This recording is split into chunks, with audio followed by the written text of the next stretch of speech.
Hi everyone and most welcome to Physicam Academy. So guys, last lecture में मैंने आपके साथ डिस्कस किया था कि हमारी जो ये तपस सीरीज चल रही हैं जो कि बेसिक ऑर्गेनिक केमिस्ट्री आपको सिखा के जाएंगी। और जब भी आप प्रिपेयर करें अपने आप को, ठीक है, तो केमिस्ट्री के लिए स्पेसिफिकली, चाहे आप आईआईटी जैम की बात करें या सीएसआईआर नेट या किसी भी कॉम्पिटिटिव एग्जाम की, तो ये चीज आपको जरूर आनी चाहिए, अदरवाइज वो यूजफुल नहीं होगा पढ़ना। ठीक है, तो आज हमारा डे 2 है। ठीक है, तो this is your day 2 on tapas series, that is 21 days basic organic chemistry classes, and this is specifically for IIT JAM, चाहे बायोटेक्नोलॉजी या केमिस्ट्री के स्टूडेंट हो, चाहे CUET, GATE XL, GATE chemistry या सीएसआईआर नेट या इसके अलावा कोई भी कॉम्पिटिटिव एग्जाम जिसके लिए आप प्रिपेयर हो रहे हैं। ठीक है, तो पहले हम रिकॉल करेंगे अपने लास्ट लेक्चर को। तो गाइज, मैंने जो चीज नोटिस की है वो ये है कि आप लोग क्लासेस को लाइव नहीं देख रहे हो। ठीक है, आप लोगों ने क्या किया है, क्लासेस को काफी मिस कर दिया है। तो अगर आप ऐसे ही मिस करते रहेंगे तो उससे क्या दिक्कत होगी, आपकी रिकॉर्डिंग्स बढ़ती जाएंगी। ठीक है, मतलब जो रिकॉर्डिंग्स का अमाउंट है वो बढ़ता जाएगा। फिर जब आप बेसिक्स अगर आपके क्लियर नहीं होंगे, आप सीधे डायरेक्टली हाई टॉपिक्स पे जंप करोगे तो आपको क्या आएंगी, दिक्कतें आएंगी। ठीक है, तो आई रिक्वेस्ट यू ऑल कि आप बिल्कुल भी पढ़ाई की ओर से लापरवाही ना करें। बहुत ही कम समय पता बचा हुआ है। ठीक है, तो please go and watch the video. Okay, तो अब एक मैं आपको ये चीज बता देती हूँ, इंडिया में एक प्रॉब्लम है। ठीक है, क्या प्रॉब्लम है, हर जगह नहीं कह रही हूँ मैं, एक एवरेज बात कह रही हूँ आपको। ठीक है, इंडिया में ये यूनिसेफ की रिपोर्ट है। ठीक है, ये मैं नहीं बोल रही हूँ, यूनिसेफ की रिपोर्ट है कि जो पुअर क्वालिटी एजुकेशन है, ठीक है, पुअर क्वालिटी एजुकेशन की वजह से पुअर क्वालिटी आउटकम्स देखे गए हैं। ठीक है, पुअर क्वालिटी आउटकम्स।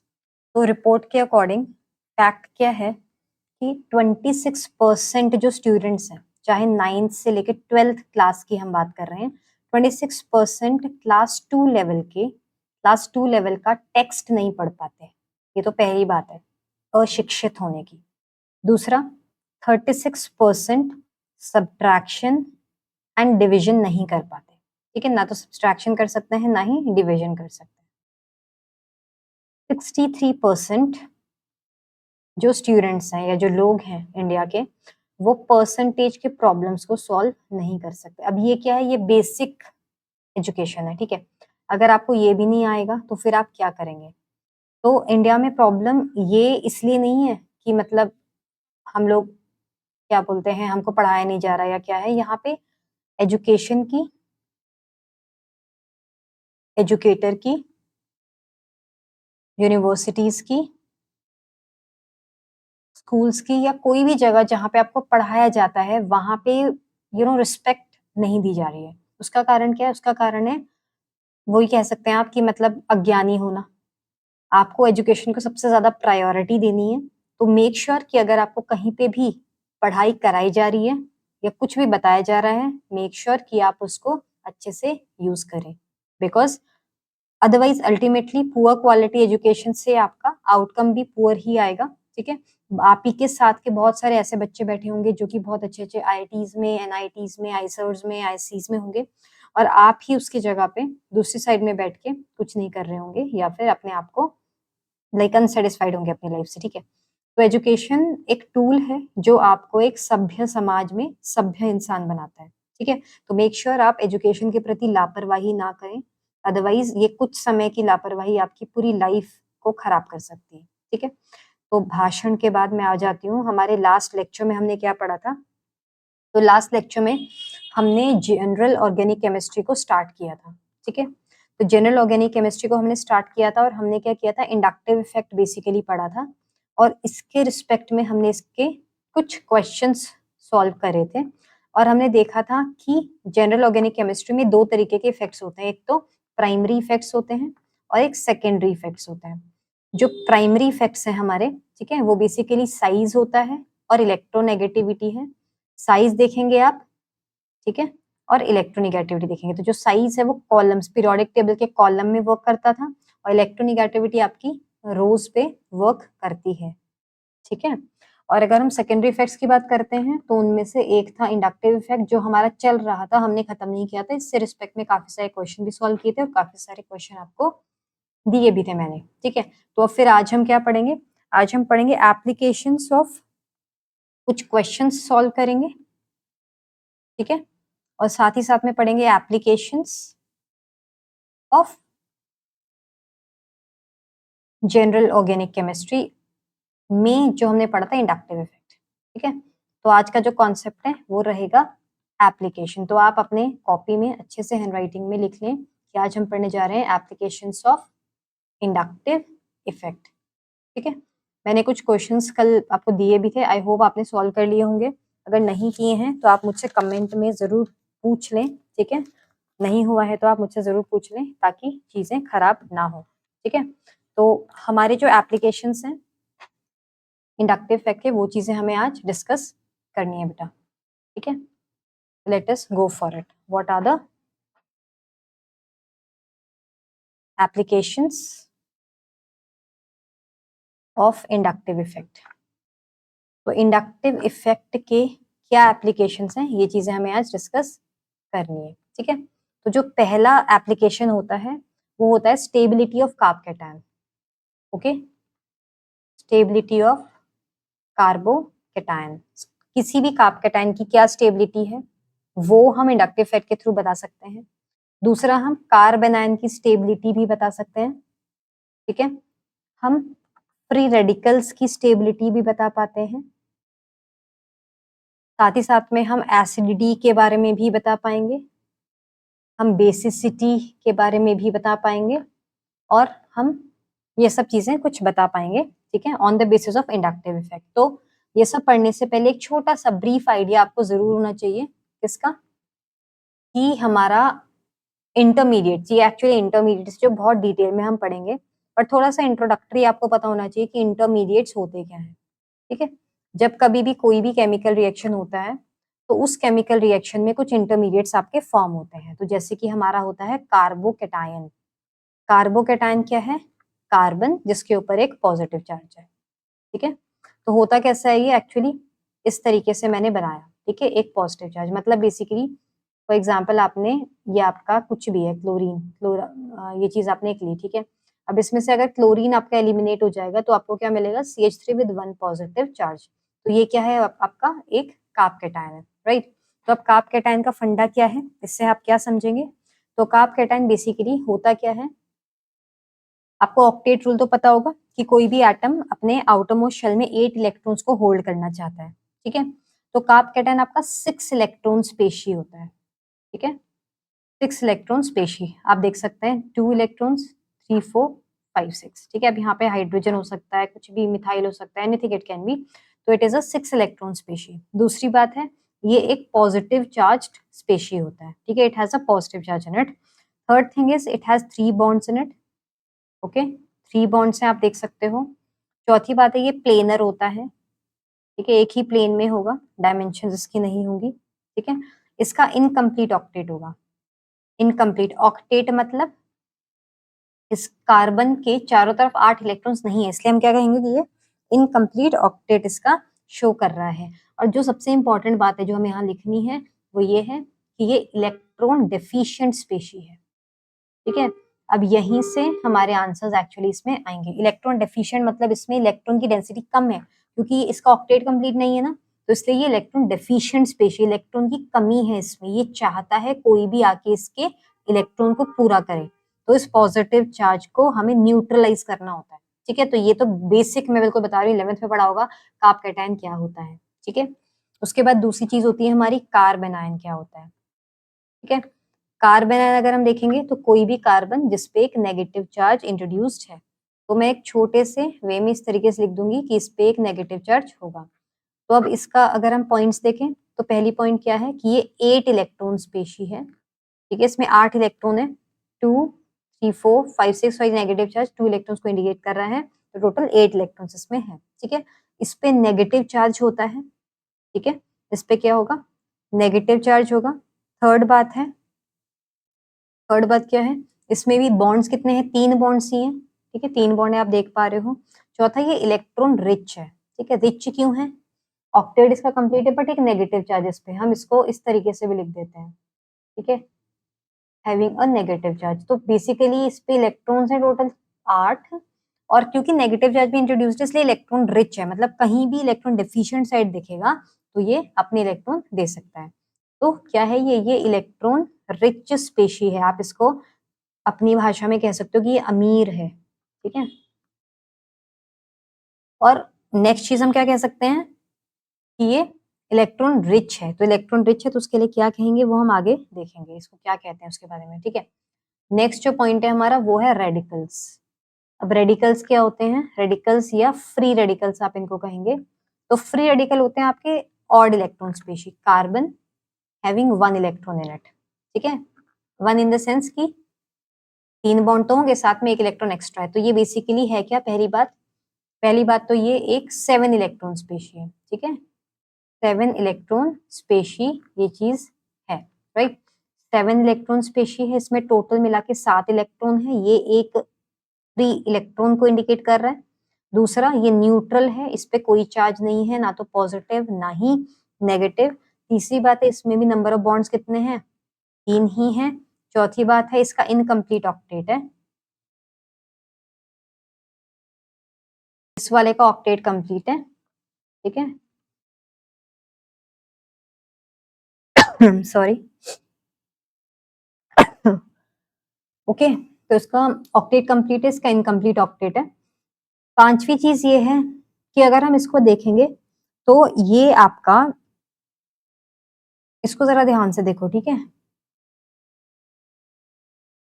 तो अगर हम ऑक्टेट के टर्म्स में कहें, ठीक है, ऑक्टेट तो इसका इनकम्प्लीट है, तो ऑक्टेट इनकम्प्लीट है तो क्या हो गया, ये इलेक्ट्रॉन डेफिशिएंट हो गया, ठीक है। और यहाँ 3 बॉन्ड में 7 इलेक्ट्रॉन्स लाई कर रहे हैं, टोटल बॉन्ड्स कितने हैं 3, और उसमें इलेक्ट्रॉन्स कायदे से कितने होने चाहिए 6, और हैं कितने 7, तो इसलिए कभी कभी ये इलेक्ट्रॉन रिच स्पेशी की तरह भी काम करता है। तो ये एक इसमें मतलब ये यूज होगा आगे फ्यूचर में आपको कि फ्री रेडिकल कभी कभी तो इलेक्ट्रॉन डेफिशिएंट स्पेशी की तरह काम करता है और कभी कभी इलेक्ट्रॉन रिच स्पेशी की तरह काम करता है, ठीक है, ये बात समझ में आई। अब एक बात हम लिखेंगे क्लाउड में लिखेंगे इन द सेंस कि वो इंपॉर्टेंट बात है, ठीक है। अब इंपॉर्टेंट बात क्या है, इंपॉर्टेंट बात ये है कि जो हमारे इलेक्ट्रॉन डेफिशिएंट स्पेशीज होते हैं, इलेक्ट्रॉन डेफिशिएंट मतलब जैसे कि हमारा कार्ब कैटायन हो गया, ठीक है, तो electron deficient species are stabilized by, they are stabilized by what, electron deficient species are stabilized by electron donating groups, जो कि प्लस आई करें या प्लस आर करें या प्लस एच करें वो बाद में देखेंगे। आपको ये कहना है कि प्लस आई इफेक्ट से ये स्टेबलाइज होता है। और जो हमारे इलेक्ट्रॉन रिच स्पेशीज हैं जैसे कि हमारे कार्बन आयन, ठीक है, they are stabilized by electron withdrawing groups जैसे कि माइनस आई। तो ये वाली पॉइंट हमारी क्या हो गई, इंपॉर्टेंट हो गई। समझ रहे हो आप मेरी बात,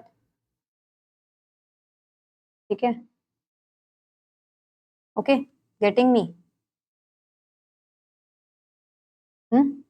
now this part is clear I suppose.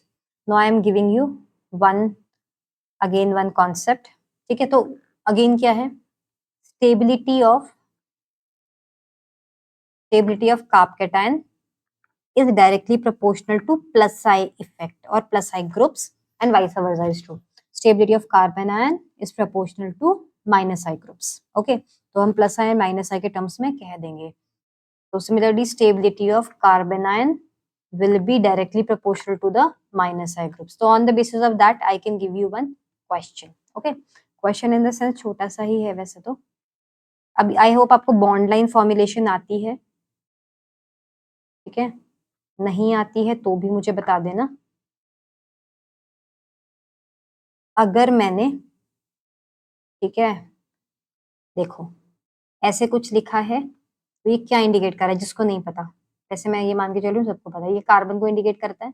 और अगर कुछ नहीं लगा है तो मतलब वो भी कार्बन ही है, और अगर लगा है उस पे हाइड्रोजन तो वो मिथाइल ग्रुप हो गया, ठीक है। तो ये क्या है, मतलब ये है आपका CH3 CH3 CH3 and this is a carbon with one negative charge. This is again CH3, this is carbon, this is CH3, तो वैलेंसी पूरी करने के लिए एक हाइड्रोजन होगा।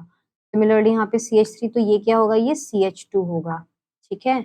ओके, अब देखो हमको देखा था हमने कि ये नेगेटिव चार्ज है, ये एनायन है, क्योंकि ये एनायन है तो एनायन कैसे स्टेबलाइज होएगा, माइनस आई ग्रुप से। पर यहाँ तो सारे के सारे ये जो CH3 plus I group plus I effect करता है हमें पता है ना, तो इसलिए स्टेबल यहाँ पे इस तरीके से हो जाएगा, ठीक है।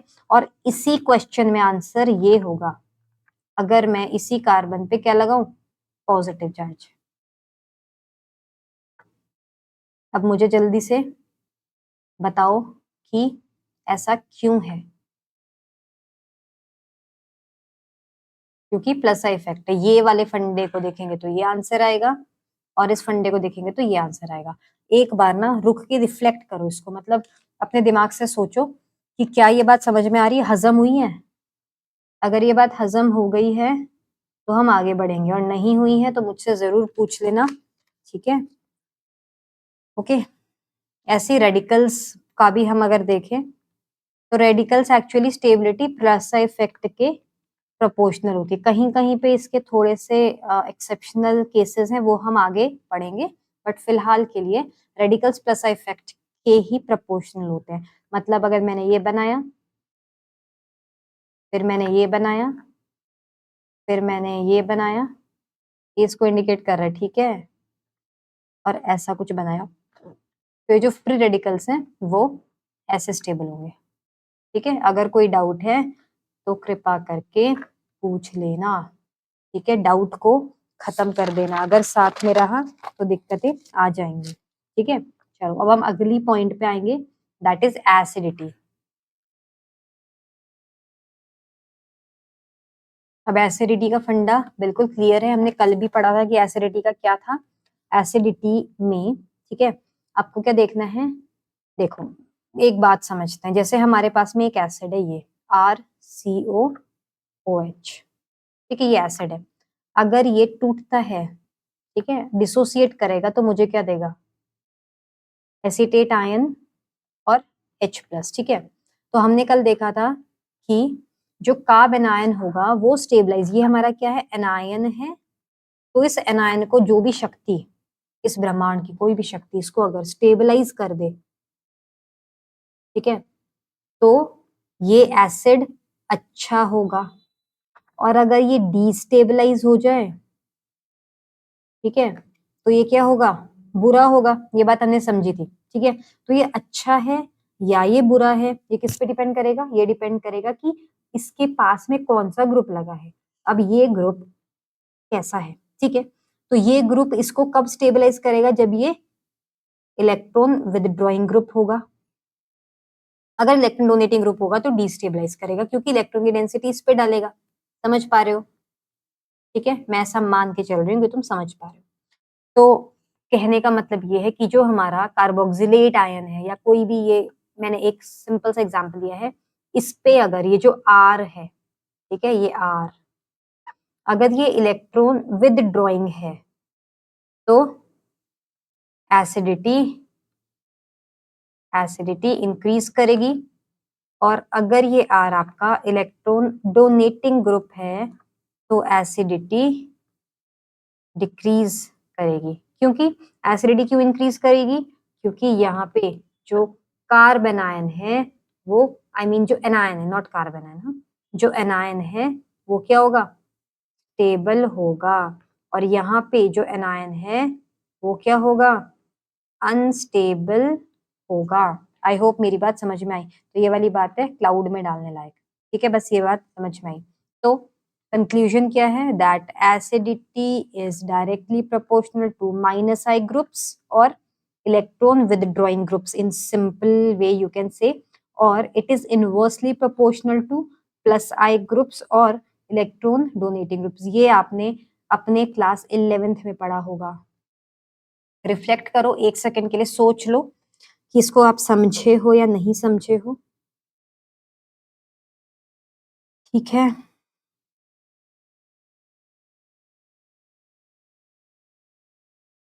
चलिए, तो अगर आप यहाँ तक समझ गए तो फिर हम आगे चलेंगे और आगे चल के हम एक क्वेश्चन करेंगे, ठीक है? अब मैं ना ज़्यादातर बॉन्ड लाइन ही बनाऊँगी, अब हम बड़े बच्चे हैं, है ना? चुन्नू-मुन्नू तो हम हैं नहीं।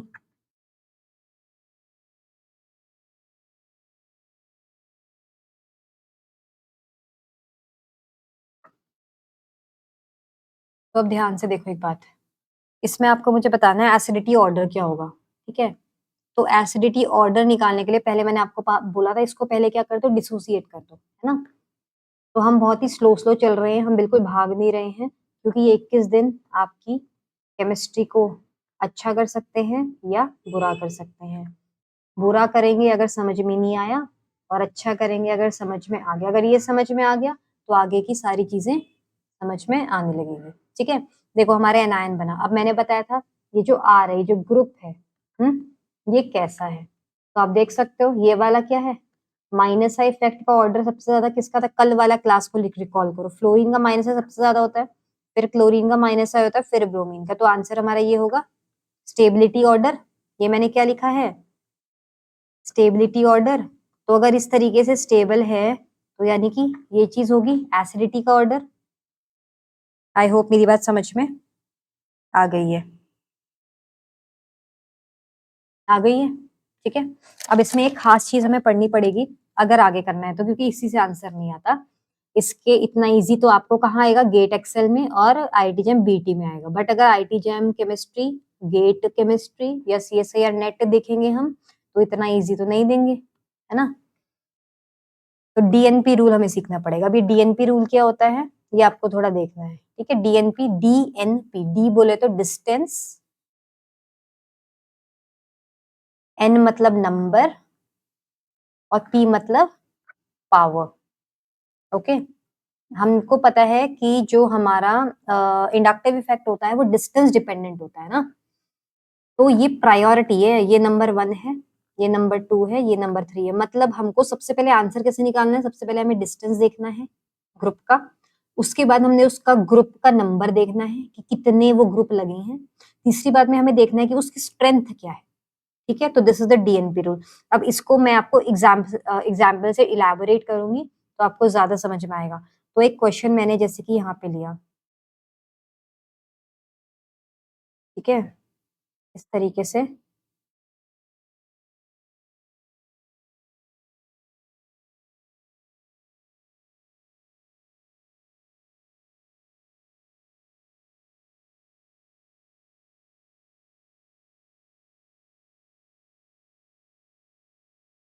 ठीक है?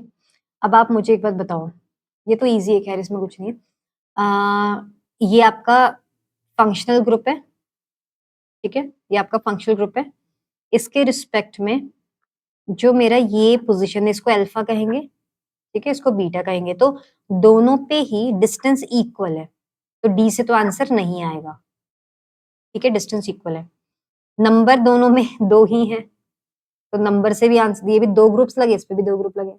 तीसरा पावर, पावर से आंसर आएगा, क्योंकि यहाँ पे 2 फ्लोरीन लगे हैं, यहाँ पे 1 फ्लोरीन 1 क्लोरीन है, तो फ्लोरीन की पावर ज्यादा होती है क्लोरीन से, तो ये आंसर हो जाएगा। आई होप समझ में आया होगा, ठीक है?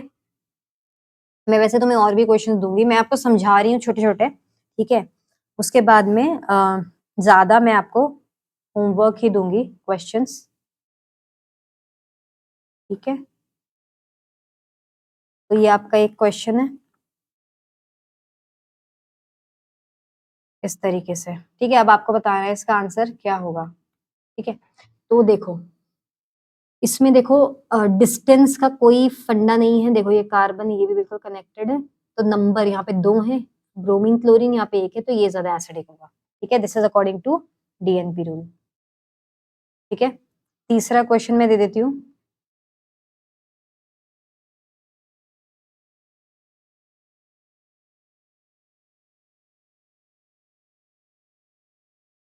वैसे बहुत ही बेकार है बट दे देती हूँ, ठीक है? कुछ भी नहीं है उसमें, ठीक है? 3 हमारे पॉइंट्स है, तो आप देखो डिस्टेंस इक्वल है तीनों में, 1 कार्बन ये भी सेम है, ये भी अल्फा है तीनों, नंबर यहाँ पे 2 हैं, ये 1 ये 2 ये 3, ठीक है? तो इसमें 2 है, इनमें 1-1 है, तो पहले आ जाएगा 2 क्योंकि इसमें 2 है। ठीक है, पावर से आंसर है। फिर 1 और 3 में देखना है कौन ज्यादा है, तो पावर किसकी ज्यादा है, मतलब माइनस का इफेक्ट किसका ज्यादा लगेगा, फ्लोरीन का कि क्लोरीन का, तो फ्लोरीन का ज्यादा लगेगा, तो 2 के बाद में 3 आएगा, फिर आपका 1 आएगा। तो this answer is in accordance of DNP rule.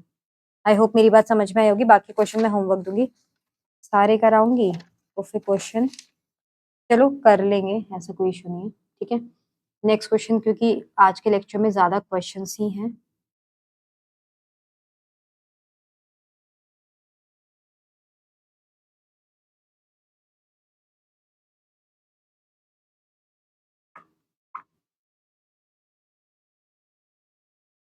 Okay, तो इसमें आप क्या समझे हो, इसमें बेसिकली क्या, देखो नाइट्रोफ्लोरीन क्लोरीन, अब इसमें डीएनबी वीएनबी से नहीं आएगा आंसर, इसमें माइनस साइड ग्रुप आपको देखना पड़ेगा। तो हमें पता है कि जो नाइट्रो ग्रुप है वो क्या होता है, मोर माइनस आई करता है compare to that of fluorine ना, तो इसलिए NO2 सबसे ज्यादा माइनस आई, मतलब माइनस आई का अगर मैं ऑर्डर लिखूं तो क्या है, देखो अपने जरा डेटा जो कल लिखवाया था, NO2 फिर फ्लोरीन फिर क्लोरीन, तो आंसर आपको बिल्कुल ऐसे ही बता देना है, this is what acidity order. तो हम अभी क्या कर रहे हैं, किसके क्वेश्चन है ये, एसिडिटी ऑर्डर के क्वेश्चन है। ठीक है, ये एक और है, और देखो मैं इतने लिखती हूँ, इतने तुम सॉल्व कर लिया करो। ठीक है, ऐसे मत सोचा करो कि मैं समझाऊं तब आप समझो, आप खुद से समझो तो बेहतरीन होगा।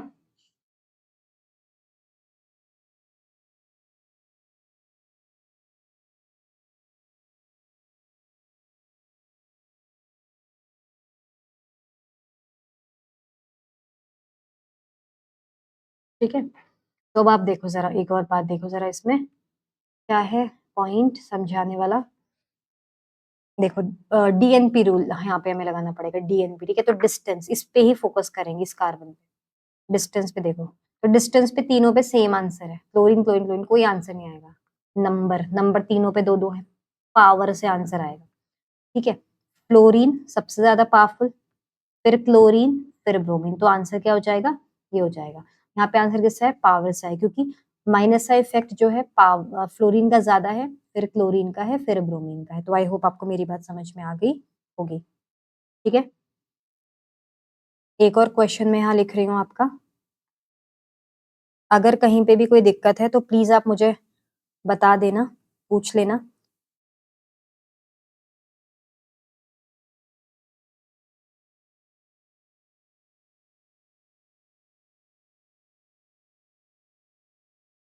अब इस क्वेश्चन का आंसर दो जरा मुझे।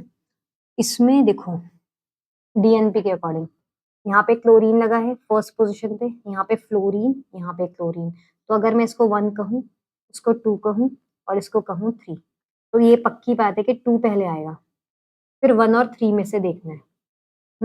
1 और 3 में से देखना है, तो 1 और 3 को देखो, 1 पे ब्रोमीन लगा हुआ है और 3 पे क्लोरीन लगा हुआ है, पावर किसकी ज्यादा है, क्लोरीन वाले की, तो 2 के बाद में क्या आएगा 3, उसके बाद में क्या आएगा 1। ठीक है, तो this is in accordance of DNP rule. बात समझ रहे हो मेरी? ठीक है, क्लियर है? आई डोंट थिंक कोई इश्यू होगा, अगर है तो आप मुझे बोल सकते हो।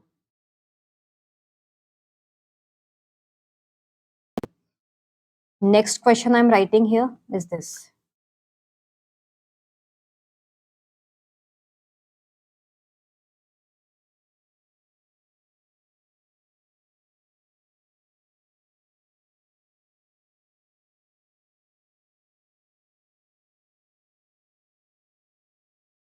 तो इसमें तो कुछ है ही नहीं, इस क्वेश्चन को अगर आप देखोगे, फ्लोरीन है सेम पोजीशन, देखो 1 2, पर ये एनायन की बात आ गई, अब ये कैटायन नहीं है, दिस इज एनायन, तो एनायन की स्टेबिलिटी की बात हो रही है।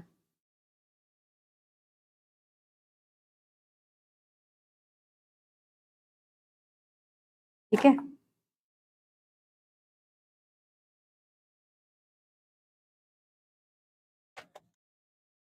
सबसे ज्यादा स्टेबल यही होगा आंसर। ठीक है, अब रीजन तुम मुझे लिख के बता दोगे क्या है। Next question. ठीक है, one more question I am writing here, अब ये जो क्वेश्चन मैं आपको दे रही हूँ ये गेट में भी आया है पर थोड़ा सा वेरिएशन था और स्टेट यूनिवर्सिटीज जैसे कि टीयूईटी में भी आया है। ओके,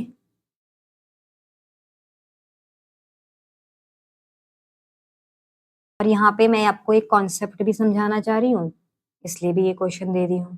ठीक है, और क्योंकि ये ऑलरेडी रिपीटेड क्वेश्चन है इसलिए भी दे रही हूँ। ओके, तो इस तरह क्वेश्चन को देखो। वैसे क्या है इसका फंडा, तो इसमें आपको बताना है एसिडिक ऑर्डर। ठीक है, तो वैसे तो बहुत इजी है, कोई ज्यादा बड़ी उसमें बात नहीं है, बट फिर भी हमको पता है जब हम एक कोई भी सर्कल बनाते हैं, इसमें ना यार सर्कल बनाने का है नहीं, चलो कोई बात नहीं। तो हमने एक सर्कल बनाया, तो ये सर्कल ओवरऑल क्या होता है 360 डिग्री का होता है ना, ये पॉइंट है लेट्स से, तो ये टोटल कितना होता है डायमीटर यहाँ से लेके यहाँ तक, ये जब पूरा का पूरा सर्कल होगा तो ये 360 डिग्री का होगा। ठीक है, ओवरऑल ऊपर 180, ये वाला 180, नीचे वाला भी 180, ये बात तो क्लियर हो गई सबको। ठीक है, अब अगर मैं एक ट्राइंगल बना रही हूँ, ठीक है, और इसके करस्पॉन्डिंग अगर मैं एक सर्कल बनाऊं तो ये वाला एंगल एक होगा और इसी पे मैंने कुछ बनाया, इसको देखो, हाँ ऐसे करके कुछ लगा दिया, कोई बात नहीं जो भी है। ठीक है, तो एक तो ये एंगल है मेरा, ठीक है, जिसको मैं कह दे रही हूँ लेट्स से अल्फा। और एक मेरा एंगल यहाँ है, ठीक है, जो क्या है बीटा है। हम्म एक ये वाला एंगल है मेरा, ये वाला तो 90 है, ये कितना होता है 60, ये कितना होता है 90, ऐसे करते करते चेंज होता रहता है। ठीक है, तो चलो अच्छा, अभी मैं नहीं मान रही हूँ कि जो भी एंगल है, ठीक है। अब देखो, तो ये बात हमें पता चली, तो हमें ये पता चला कि बाहर वाला जो एंगल है वो क्या है, अंदर वाले से बड़ा है ना, ये अंदर वाला छोटा है, मतलब ये ट्राइंगल। ओके, बाहर वाला क्या हो जाएगा, बड़ा हो जाएगा, अगर अंदर वाला छोटा होगा तो बाहर वाला अपने आप बड़ा हो जाएगा एंगल। ठीक है, तो इसको मैंने कहा अल्फा, इसको मैंने कहा बीटा, तो मैं कह रही हूँ बीटा एंगल क्या है, बड़ा है किससे, अल्फा से। तो बीटा का अगर बॉन्ड एंगल, अगर बॉन्ड एंगल क्या है बड़ा है, ठीक है, तो परसेंटेज कैरेक्टर भी उसकी बड़ी होगी, परसेंटेज कैरेक्टर बड़ी होगी तो माइनस का इफेक्ट भी उसकी बड़ी होगी, मतलब उसकी एसिडिटी भी बड़ी होगी, मतलब उसकी पीएच छोटी होगी, मतलब उसकी पीकेए छोटी होगी, मतलब उसकी केए बड़ी होगी, मतलब उसकी बॉन्ड लेंथ छोटी होगी। सारा कोई भी क्वेश्चन आ सकता है इसमें से, हाँ, परसेंट एस के रिस्पेक्ट में, माइनस आई के रिस्पेक्ट में, acidity, pH, pK, BA, BL, whatsoever, answer same रहेगा, कॉन्सेप्ट समझो बस। ठीक है, तो क्या बोला, तो अल्फा बीटा के टर्म्स में मैंने आपको ये बात बताई, तो ये पता चला कि बीटा बड़ा है, और ये सब जगह ऐसा है ना, सब जगह ऐसा है, पर ये एंगल तो सबसे छोटा है, ये थोड़ा सा कंपेरेबली बड़ा है, ये वाला और भी बड़ा है। यानी कि ये अगर बीटा 1 है, ये अगर बीटा 2 है, और ये अगर बीटा 3 है, तो इन तीनों में मेरा बीटा 1 सबसे बड़ा है, फिर बीटा 2 है, फिर बीटा 3 है। तो अगर ये एक फंडा है तो सबसे ज्यादा परसेंटेज कैरेक्टर यहाँ, ये सारा फंडा इसके लिए सबसे ज्यादा है, फिर इसके लिए, फिर इसके लिए। ठीक है, तो इन शॉर्ट में कहूँ तो इसका माइनस है सबसे ज्यादा, फिर इसका माइनस है, फिर इसका, तो आंसर क्या हो गया, एसिडिटी की ऑर्डर का आंसर क्या हो गया ये। ठीक है, तो ये वेरी इंपॉर्टेंट क्वेश्चन, वैसे ये क्वेश्चन बहुत बार आ गया तो बार बार तो क्या ही आएगा, बट कॉन्सेप्ट से क्वेश्चन चेंज करके दे सकते हैं, कॉन्सेप्ट समझना था आपको यहाँ पे। ठीक है, और कॉन्सेप्ट इसमें देखो कितना बड़ा है, इसमें छोटा मोटा कॉन्सेप्ट नहीं है, इसमें कॉन्सेप्ट बहुत बड़ा लगा हुआ है, तो बिल्कुल भी आपको हल्के में नहीं लेना। ठीक है, ओके, सो आई होप आपको मेरी बातें समझ में, आज का सेशन में ज्यादातर क्वेश्चंस थे, ठीक है, ऑलमोस्ट काफी सारे क्वेश्चंस आपने किए हैं, दिक्कत है तो आप मुझसे डेफिनेटली पूछ सकते हो। ठीक है, अब होमवर्क में आपको क्या करना है, आपने आज जो कुछ भी पढ़ा, ठीक है, आपने आज जो कुछ भी पढ़ा उसको पूरा का पूरा रिकॉल करना है। जितने भी क्वेश्चंस मिल सके हैं आपको, चाहे CSIR नेट के हों, चाहे गेट के हों, चाहे जैम के हों, CUET के हों, यूनिवर्सिटी एंट्रेंसेस के हों, सेट के हों, पेपर के हों, जहां से भी मिल जाएं वो सब आपको सॉल्व करने हैं, इंक्लूडिंग दीज क्वेश्चंस। ओके, उसके बाद में you have to solve some more questions. Okay, तो आई हैव लाइक, मैं नहीं सॉल्व कर रही हूँ, ये मैंने आपको दिए हैं। These are the questions which are your homework as of now. थोड़ा थोड़ा मैं डिस्कस कर देती हूँ ताकि तुम्हें बिल्कुल ही परेशानी ना हो। ठीक है, क्वेश्चन क्या है? Arrange the anions in decreasing order of their basic strength. ठीक है, बेसिक स्ट्रेंथ, अब इसमें आपको दिमाग लगाना है। अब बेसिक स्ट्रेंथ किस तरीके से होगी? बेस होता क्या है? बेस का मतलब होता है जो कि इलेक्ट्रॉन डोनेट करे। तो इसमें उल्टा फंड है, जो एसिडिटी में लगता था उसका उल्टा लगेगा। तो इलेक्ट्रॉन कौन डोनेट करेगा? जिसके पास इलेक्ट्रॉन अवेलेबल होंगे। तो इलेक्ट्रॉन अवेलेबल कब होंगे? जब उसका माइनस आई कम होगा। तो उस बिहाफ पे आपको ये आंसर देना है, पहला क्वेश्चन। दूसरा, which of the following compound has highest pKa? Highest pKa मतलब जिसका अगर एसिडिटी ज्यादा होती है तो उसका pKa क्या होता है? कम होता है। तो ये बोल रहा है जिसका pKa ज्यादा है। तो pKa ज्यादा है मतलब एसिडिटी कम है। तो सबसे लेस एसिडिक कौन सा है इनमें से? ये आपको बताना है, आप बताओगे। ठीक है, तीसरा question, acid with the highest Ka। Highest Ka का मतलब क्या हो गया गाइस? हाईएस्ट Ka का मतलब हो गया जिसका एसिडिटी सबसे ज्यादा हाई है। ठीक है, तो DNP रूल देखना और सॉल्व कर लेना। Next question, what is the decreasing order of stability of the following carbocation? तो decreasing order of stability of carbocation अभी अभी किया था, मैं नहीं बता रही। ये वाला भी आप खुद करोगे, मैं नहीं बताऊंगी। Next, which of the following, okay hydrogenation वाला बाद में करेंगे, अभी नहीं। ठीक है, नेक्स्ट पॉइंट है वो है सेल्फ रिफ्लेक्शन का। ठीक है, तो सेल्फ रिफ्लेक्शन में आज आप क्या करोगे? आज आप करोगे the patterns which are repeating in your daily life. मतलब ठीक है, केमिस्ट्री का हमारा फंडा हुआ, ये आपके क्वेश्चन है, ये वाले छोड़ दो, अभी जो मैंने कराए हैं बस वही करना है। ठीक है, तो अब जो नेक्स्ट पॉइंट हमको समझना है गाइस वो क्या है? वो ये है कि वो पैटर्न्स जो कि रिपीट होते हैं आपके डेली लाइफ में, वो चीजें आपको देखनी है कि आप रोजाना कौन कौन सी चीजों को रिपीट करते हो, कौन कौन सी चीजों को बार बार निग्लेक्ट करते हो। तो ये चीजें आपको अपनी डायरी में लिख लेनी है कि आज मेरी लाइफ में क्या क्या ऐसा हुआ आज जो कि मैं बार बार रिपीट कर रहा हूँ, जिसको मैं चेंज करना चाह रहा हूँ पर रिपीट नहीं कर पा रहा हूँ। कल मैं पूछूंगी इसका आंसर आपसे। ठीक है, और बाकी वही है, meditation, morning, evening, physical workout, balanced diet, time management, and don't forget to smile, right? So I'll see you in the next lesson. Till then, happy learning and bye-bye.